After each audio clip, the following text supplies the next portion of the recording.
Hey everyone, RemanX is here and Shang Chi is finally in your lineup. And we're going to go over why wars are a nightmare as he roundhouse kicks his way into war victory.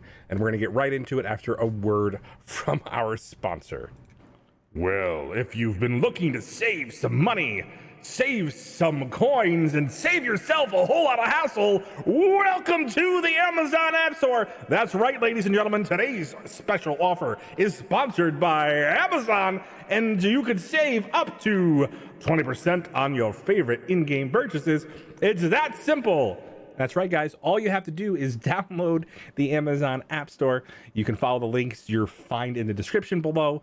The Amazon App Store is up to 20% off savings of some of your games. You simply click the link for the download now. You find your favorite game from the App Store once it's loaded on your Android device, and you buy some coins following these links here. These links will refresh about every 24 hours. So if you guys have visited the page before, make sure you visit it again, and you guys will have access to some significant savings. Now, these are available in a wide variety of games, including Marvel Strike Force, and it is that simple. If you have any questions about migrating, there's a set of instructions here. There's detailed questions to help find the best solutions for you. And by the way, did I say you can save money? You can save money. That's right. That's right. You're welcome. Don't everybody thank me all at once. So if you guys are just taking a look at this character, you guys may have seen him on Ward events. And we're going to do a quick image here. Just really quickly, our opponent ran out of steam. It was a very close war. Usually, as far as these guys usually play exceptionally well, but just a little bit harder to account for these Heroes for Hire teams. So let's talk a little bit about what's going on and why you guys are probably should be excited about this character, because he is working better than advertised, and we'll get into that at the end of the video a little bit more in depth about what to expect. So one thing I want to say is Shang-Chi is probably a character that has some use outside of the actual war scenarios, and it's funny because you're seeing him in high usage right now in RTA. He's actually a plug and play character right now in RTA and is changing the landscape because of a couple of key abilities. Now, we're going to start with something that I'm not sure a lot of people are aware of. We're going to talk about right now. There are a lot more things happening with the Deadly Hands ability than are on the description here, and we're trying to figure out if it was intended or not. But he's been in the game for quite some time now, and we've been encouraging people to use him, and people have built him up based on the way that he's making this team an absolute nightmare for Infinity Watch to face. So I think that's important. So we're going to talk about something that I think is key. Does he need to be the most powerful member of your team? No, not really. But the more powerful he is, the more annoying he is. The thing about it is, with Heroes for Hire, the turn order and the kill order has absolutely changed. So gone are those hybrid teams. We may be able to find one down the road soon that can reliably punch across on these teams, but for now, Infinity Watch still has the best shot, although you're running the risk of timing out. So Luke Cage got a little bit of a boost when Shang-Chi's kit came to the game with the auto taunt. He has additional health because you've had an additional member of Heroes for Hire. So he is probably one of the best characters. And we're going to go into ISOs. I have the wrong ISO on Luke Cage. I had COVID brain. I thought I was leveling up the one I'm going to recommend at the end of the video. But I definitely made that mistake but it was good because we got some feedback on what was actually happening. So we'll go into it in a little bit here.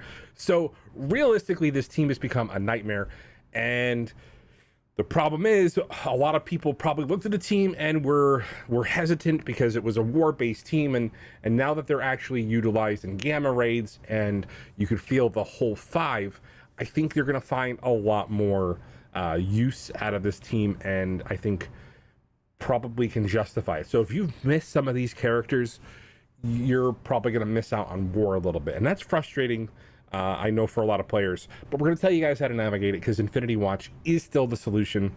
Just remember that the kill order is going to be specific. So let's go into realistically why Shang-Chi is probably just an overall great character and something that I'm recommending purchasing. One thing is he does have a very low cooldown speed rewind skill. And so when you have something like that, that is a huge edge, and we can talk about how that basically gives him an early edge. Now the fact is he also can synergize with characters like your dad bros. He could become a fifth on that team. It's kind of crazy that you can shift a character into that regard, because he's going to be getting some benefits from crits if he has deflex, which he gives to himself relatively quickly. So this character I don't think is missable, if skippable, missable, whatever word you want to use for your war teams, because again it is right now the decision making and deciding factor in wars.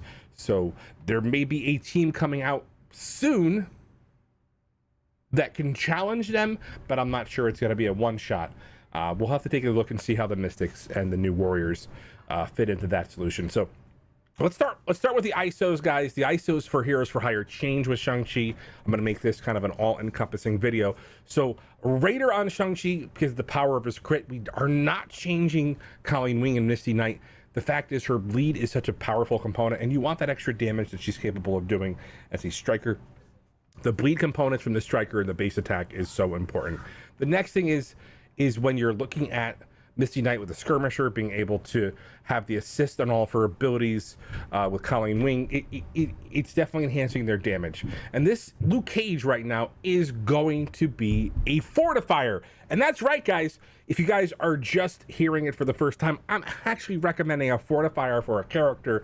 You guys can ask me why. That's because on turn 0, he's going to get that extra benefit. He's going to fill up that barrier, and he is such an important character. Once you get through him, this team starts falling apart, but that's so much damage you have to do because he is first in your kill order priority because of his now taunt with his passive taunt. And then last is going to be Iron Fist, and Iron Fist is a healer, and the reason is you do want somebody to help clean off bleeds, because Infinity Watch is going to be dropping bleeds relatively frequently, and because he's fallen a little bit in that kill order, he's going to be cleansing some of those bleeds that might be sticking to these targets on there. So you're going to be so let's go over that. We gave you guys a quick hint. Luke Cage is going to be your primary target, then Shang-Chi. Now remember, guys, after the first set of turns, all right, it will change based on what you dispel with Moondragon.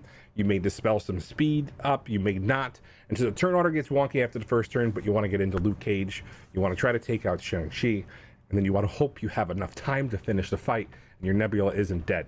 That is crazy. I'm saying that out loud because you're going to have to compare the power of your Nebula to the power of their Colleen Wing, or the fight is over before it even began.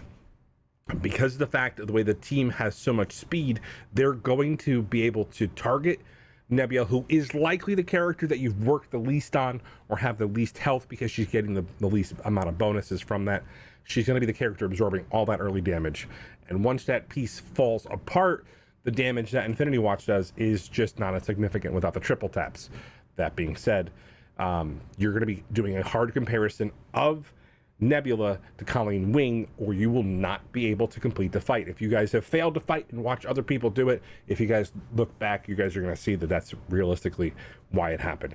I think I did it with probably a punch across, maybe a little bit of a punch down on a larger Colleen Wing, and I only had a 6 red star versus a 7, and I just eked it out under the time. My Nebula, I think, died near the end of that fight, and it was just crazy at how much damage and potential they have. So just realistically, guys, so locking in those ISOs, locking in the turn order, I'm going to give you guys another quick peek. This is going to be positioning if you're using them on defense, and I'll tell you why. We could probably discuss this a little bit because I want to see what you guys think. Please let me know in the comments here. But for positioning, I prefer Luke Cage, Iron Fist. And the reason is I want Shang-Chi to have, and let's see if I can blow this up a little bit here. I want Shang-Chi to have as much of as many of the deflects to be able to have the crit bonuses as possible. I want him to have the deflects for as long as possible. So what I'm doing is I'm trying to, because Colleen Wing has a counterattack, I want to make sure that we're protecting him, because that is actually what's changing the outcome of the fights. So we'll get some feedback. Some people will say, well, then why not just put Colleen Wing next to Luke Cage? Well, I don't want that splash damage happening per se. Maybe I do want to have the counters, but I know some of the stuff isn't counterattackable when it goes through there. I want to leave. I will. So there's the two options are Colleen Wing here, but that'll be probably based on your power level.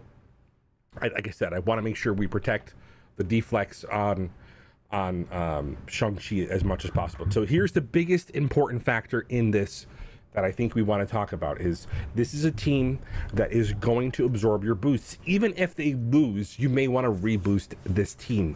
Them having deflects up is such a powerful ability now that what it does for the team. So I want you to consider that, talk it out with your alliance, see the results you have. It's going to be based on the power of the team you have. But deflects are absolutely the most important, and that boost card that you have for your alliance is something that's absolutely vital. Remember, I'm RemanX here, and I do things so that you don't have to. I'm telling you right now, I don't recommend missing this character if you care about alliance wars.